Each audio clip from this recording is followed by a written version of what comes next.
Саламатсыздарбы, урматтуу теле көрүүчүлөр. Бүгүн биз Исмаил менен биргеликте өзгөчө салат жасамакчыбыз. Мында кандай салаттын түрүн жасайсыз? Итальянский салат.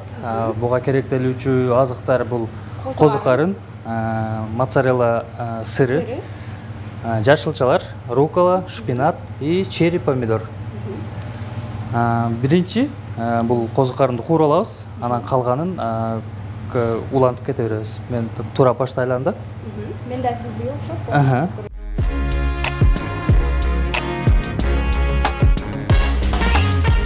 Мына биздин козу карындарыбызды туурап бүттүк. Эми кийинки этап. Эми мен муну куруу берейин. Сиз болсо муну шпинатты алып, чашкага мынтип жулуп сала бериңиз.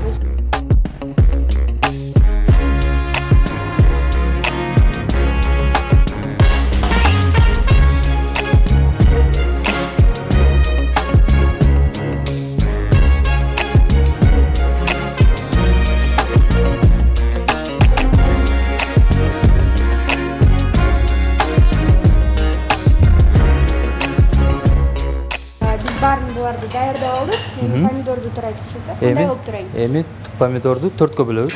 4кө.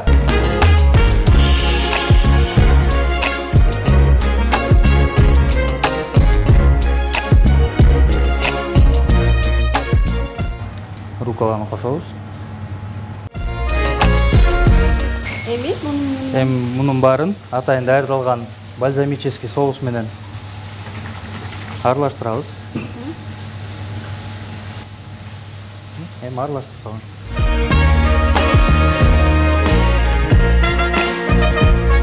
Эми аралаштырып бүттүк. Эми муну тарелканын ортосуна салып баштайбыз. Эми акыркы этап бул моцарелла сыры. Муну азыр экөөбүз тытып баштайбыз. Жарым салабыз. Кой. Эми муну техникасы да өзгөчө экен. Эмне себептен мындай туурабай коюш менен жасаш керек? Даамы бузулабы? Жок, даамы бузулат эмес, бул вид. Чемкестигенге караганда, мындай произвольно жылынып салынган. Жакшы көрүнөт. Жакшы көрүнөт. Урматтуу теле көрүүчүлөр, мына биздин салатыбыз даяр болду. Эми биз даамдап көрсөк. Даамдап көрөлү.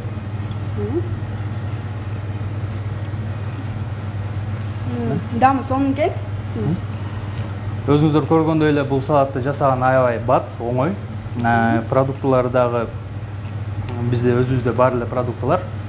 Жасап көрүңүздөр. Мына урматтуу теле көрүүчүлөр, сиздер дагы биз жасаган салатты жасап көрүңүздөр. Аны эмесе тамагыңыздар таттуу болсун.